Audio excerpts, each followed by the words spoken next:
Good morning class 7 JNV Pithoragarh.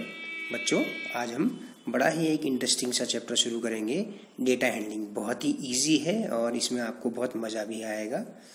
Data handling देखिए, class 6 में आपने पिक्टोग्राफ बना के देखे थे, है ना। तो यहाँ क्लास 7 में बार ग्राफ बनाएंगे। तो देखिए क्या है, स्टार्ट करते हैं। सबसे पहले जब हम बात करते हैं डेटा हैंडलिंग, तो हमारे दिमाग में बात आती है, भाई ये डेटा क्या होता है। अब आप बोलेंगे सर इंटरनेट वाला डेटा, ठीक है, वो भी डेटा है।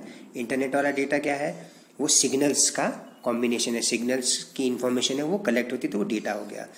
वैसे डेटा हैंडलिंग में डेटा का मतलब क्या है, द नंबर और things collected to denote some information. कोई इन्फॉर्मेशन बताने के लिए कलेक्ट किया होता है, ऑब्जर्वेशन जिसको हम कहते हैं। तो नंबर्स या थिंग्स या ऑब्जर्वेशन जो हमने कलेक्ट करके कोई इन्फॉर्मेशन बताने के लिए इकट्ठी की होती है, तो उसे हम डेटा कहते हैं। कि for example, marks of students in maths in a test, ठीक है, क्लास में 35 स्टूडेंट्स हैं, उन सबके मैथ्स के मार्क्स हो गए, ठीक है। या सब्जी की दुकान, फलों की दुकान में prices of fruits in a shop etcetera. तो ये सब क्या है, ये डेटा है। तो हम डेटा को हैंडलिंग का मतलब क्या है कि डेटा को हम 3 तरीके से जानेंगे। कि पहले तो हम डेटा को कलेक्ट करेंगे, यानी कि जो पहली इन्फॉर्मेशन जो आती है, प्राइमरी डेटा उसे हम कहते हैं। तो सारे ऑब्जर्वेशन हमने कलेक्ट कर ली। जैसे मान लीजिए हाइट, क्लास के 10 बच्चों की हाइट ले ली मैंने, 135 centimetre, 140 centimetre, 150 centimetre, 170 centimetre, 85 centimetre, इस तरह से। तो ये डेटा कलेक्ट करना हो गया, ठीक है। या जैसे हमने मार्क्स कलेक्ट कर लिए सब बच्चों के किसी एक पर्टिकुलर सब्जेक्ट में, है ना। दूसरा स्टेप जो इसमें आता है डेटा हैंडलिंग में, वो होता है ऑर्गेनाइजेशन ऑफ डेटा। कि हम जो डेटा हमने कलेक्ट किया है, हम उसको किस इस्तेमाल में लाना चाहते हैं। कि सपोज मान लीजिए मैं ये जानना चाहता हूँ कि मैथ्स के टेस्ट में कितने बच्चों के 70% मार्क्स आए, ठीक है, कितने बच्चों के 60 से 70% के बीच में मार्क्स आए, कितने बच्चों के जो है 45 से 60% के बीच में मार्क्स आए, कितनों के मार्क्स 45 से 33% के बीच में आए। तो ये हम अपने ज़रूरत के हिसाब से डेटा को ऑर्गेनाइजेशन हम उसका करते हैं, ठीक है। तीसरा होता है प्रेजेंटेशन ऑफ डेटा। कि डेटा को आप कैसे प्रेजेंट करते हैं, है ना। तो जैसे क्रिकेट मैच होता है, ठीक है, क्रिकेट मैच में आप क्या करते हैं, number of overs and number of runs, कि इस तरह से डेटा रिप्रेजेंट करते हैं, ना। कि पहले ओवर में सपोज मान लीजिए 8 रन बने, दूसरे ओवर में 10 रन बने, है ना, इस तरह से। तो ये क्या है, ये रिप्रेजेंटेशन ऑफ या प्रेजेंटेशन ऑफ डेटा है। जैसे हम यहाँ बार ग्राफ बनाना सीखेंगे 3rd एक्सरसाइज में, ठीक है। अब हम बात करते हैं रिप्रेजेंटेटिव वैल्यू की। तो अरिथमेटिक मीन एक वर्ड आता है, अरिथमेटिक मीन, इसको हम एवरेज भी कहते हैं। क्या कहते हैं, एवरेज ऑफ द डेटा या अरिथमेटिक मीन।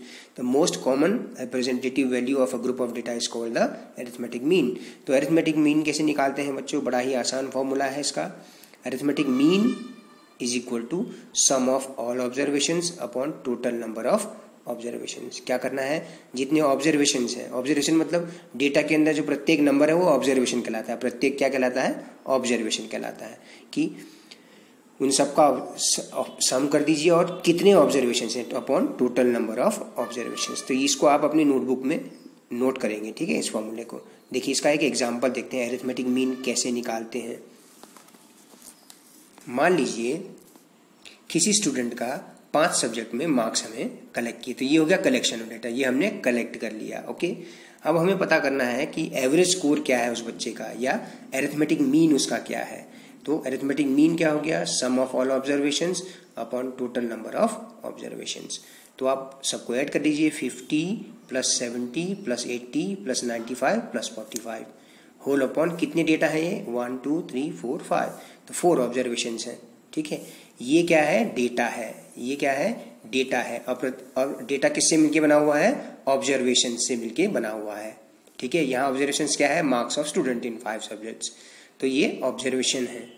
तो sum of all observations upon total number of observations, sum हमने निकाला तो 340 आया, डिवाइड बाय 5, डिवाइड करके देखिए तो 68 मार्क्स पर सब्जेक्ट। तो उसका एवरेज स्कोर क्या आया, 68 आया। उसका एवरेज स्कोर आ गया 68 प्रति सब्जेक्ट, पर सब्जेक्ट, ओके। दूसरी टर्म आपके पास पहली एक्सरसाइज में आएगी, वो होगी रेंज ऑफ डेटा। कि the difference between the highest and the lowest observation is called the range of the data, ठीक है।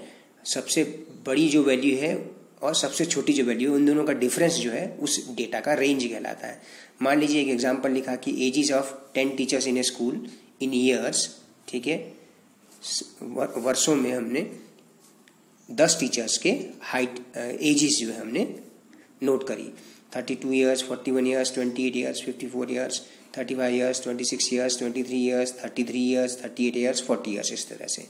तो इस डेटा का रेंज निकालिए। Range of this data is equal to highest value minus lowest value.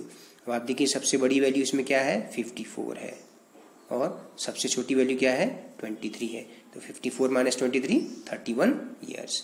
तो इस तरह से आप रेंज निकालेंगे, highest value minus lowest value. इस तरह से आप इस एग्जाम्पल सहित इसके नोट्स को बना लेंगे, अपनी नोटबुक में लिख लेंगे, ठीक है। अच्छा, अब हम देखते हैं एक्सरसाइज देखते हैं, ठीक है। पहला क्वेश्चन देखिए एक्सरसाइज 3.1 का। बहुत ही आसान चैप्टर है बच्चों, बहुत इंटरेस्टिंग भी है, मन लगा के इसको करिएगा। क्या लिखा है, find the range of Heights of any 10 students of your class. अपनी क्लास के किन्हीं 10 बच्चों की हाइट को नोट करिए, उसके बाद उसका रेंज निकालिए, उस डेटा का रेंज निकालिए। तो मैंने स्टूडेंट्स के नाम लिख लिए ABCDEFGHI, इस तरह से J है ना। 10 हो गए, देखिए 1 2 3 4 5 6 7 8 9 10 बच्चों के हाइट मैंने लिख ली।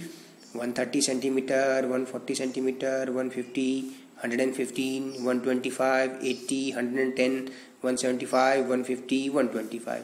तो आपको उसके रेंज निकालनी है। तो रेंज क्या हो जाएगी, range is equal to highest value, ऐसा लिखेंगे आप, highest value minus lowest value.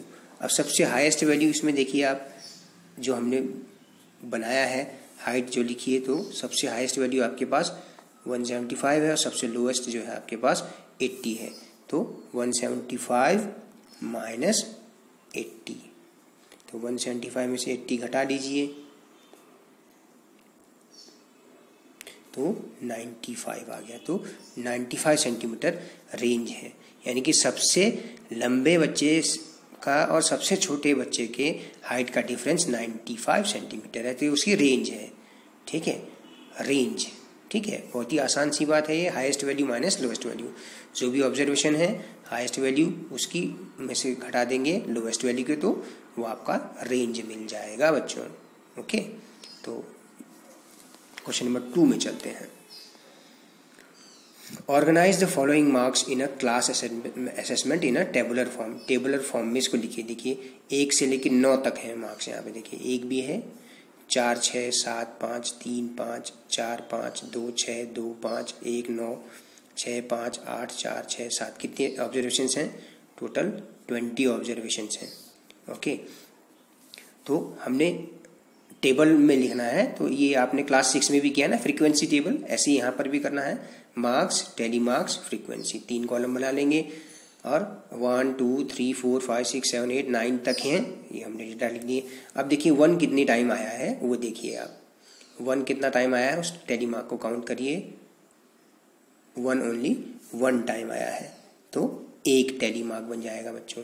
2 कितनी बार आया है, देखिए 1 2, 2 बार 2 आया है तो 2 टेली मार्क बना दीजिए। यहाँ पे फ्रीक्वेंसी मतलब कितनी बार आया है, 2 कितनी बार आया है उसको हम कहते हैं फ्रीक्वेंसी। अब 3 देखिए, 1 ओनली 1 टाइम, तो यहाँ पे आप लिख देंगे 1 टाइम, टेली मार्क बना दिया। 4 कितनी बार आया है, देखिए 1 2 3 टाइम्स आया है, 1 2 3, ये हो गया। 5 कितनी टाइम आया है, देखिए 1 2 3 4 5 टाइम्स, 5 टाइम्स आया है, 1 2 3 4। 5वां जो टेली मार्क होता है ऐसे तिरछा बनाते हैं, याद है आपको, क्लास 6 में किया है आपने, 1 2 3 4 और 5वां तिरछा बना देते हैं। 6 देखिए कितने टाइम, 6 की फ्रीक्वेंसी कितनी है, यानी कि 6 कितनी बार आया है, 6 की फ्रीक्वेंसी कितनी है, यानी 6 कितनी बार आया है, 1 2 3 4, 4 टाइम्स आया, 1 2 3 4, तो यहाँ पे आपने लिख दिया 4। 7 कितने टाइम आया, 1 2 टाइम्स आया, 1 2 टाइम्स आया, तो यहाँ आपने फ्रीक्वेंसी लिख दी 2 टेली मार्क बना दिए। 8 देखिए कितनी बार आया है, अगर 8 देखें तो एक ही बार आया है तो 1 हो गया। 9 कितनी बार आया है, देखिए आई थिंक 1 बार आया है, ठीक है। तो इनका टोटल फ्रीक्वेंसी का क्या आना चाहिए, 20 आना चाहिए। अगर कितने डेटा है टोटल, 20 डेटा है ना, 20 ऑब्जर्वेशन है, तो 20 आना चाहिए। अगर 20 आया तो हमारा आंसर सही है। 1 + 2 3 + 1 4 3 7 5 12 12 4 16 16 4 20, तो हमारा ये टोटल सही आया। तो ये हो गया भैया टेबुलर फॉर्म। ओके, अब इसमें पूछा है which number is the highest. इसमें सबसे हाईएस्ट वैल्यू क्या है, 9 है। Which number is the lowest, सबसे छोटी वैल्यू यहाँ पे 1 है। तो रेंज क्या आ जाएगी, थर्ड पार्ट है रेंज, तो highest value minus lowest value, ठीक है बच्चों। तो हाईएस्ट वैल्यू 9, लोएस्ट वैल्यू 1, तो कितना आ गया, 8 आ गया, ठीक हो गया, 8 मार्क्स, क्योंकि ये सब मार्क्स दिखा रहे हैं। तो रेंज कितनी है, 9 - 1, highest value minus lowest value, तो ये हो गया रेंज, ठीक है। चौथा पार्ट है फाइंड द एरिथमेटिक मीन। तो एरिथमेटिक मीन को हम कैपिटल में लिख दीजिए, A.M. एरिथमेटिक मीन शॉर्टकट है ना।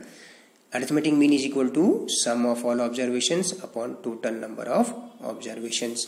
तो सारे ऑब्जर्वेशन मैंने ऐड कर लिए, 4 + 6 + 7 + 5 + 3 + 5, तो इस तरह से होल अपॉन कितने ऑब्जर्वेशंस हैं, 20 ऑब्जर्वेशंस। तो 100 आया, इन सबका सम 100 आया, 100 अपॉन 25 आपका क्या आ गया, मार्क्स पर स्टूडेंट।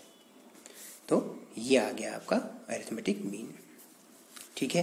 क्वेश्चन नंबर 3 को देखिए बच्चों, find the mean of first 5 whole numbers. पहले तो आप बताइए फर्स्ट 5 होल नंबर्स क्या हैं, आप लिखिए पहले फर्स्ट 5 होल नंबर्स लिखिए बच्चों।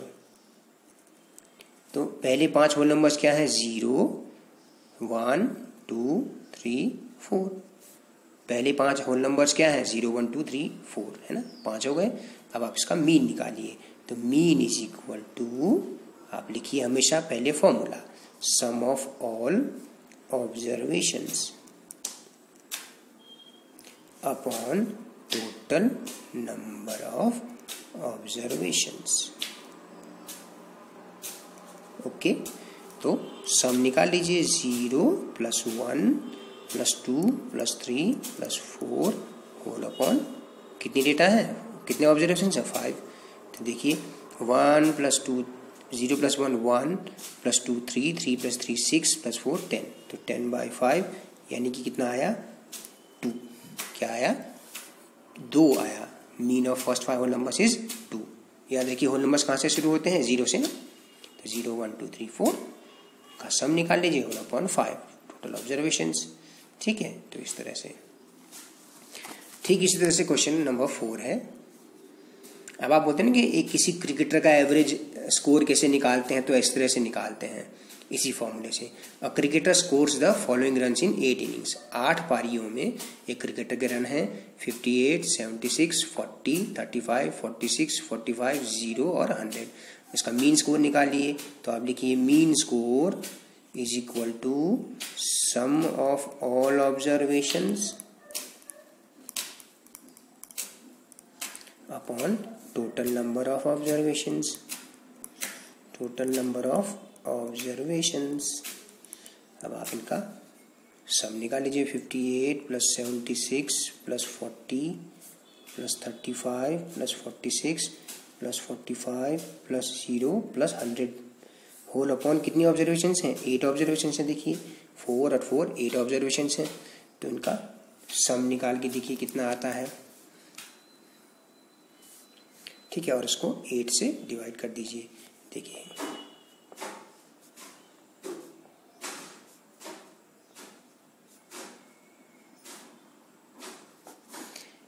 14 5 19 25 और 5 30 कैरी ऑन 3 3 5 8 7 15 19 22 26 30 कैरी ऑन 3, तो 400 अपॉन 8 आया। तो 8 5 40, तो 50 रन्स पर इनिंग्स, प्रत्येक इनिंग में 50 की औसत से रन बना रहा है, ठीक है ना। इस तरह से करना है बच्चों। बाकी के क्वेश्चन कल करेंगे, है ना। Question number 5 onwards we will do tomorrow.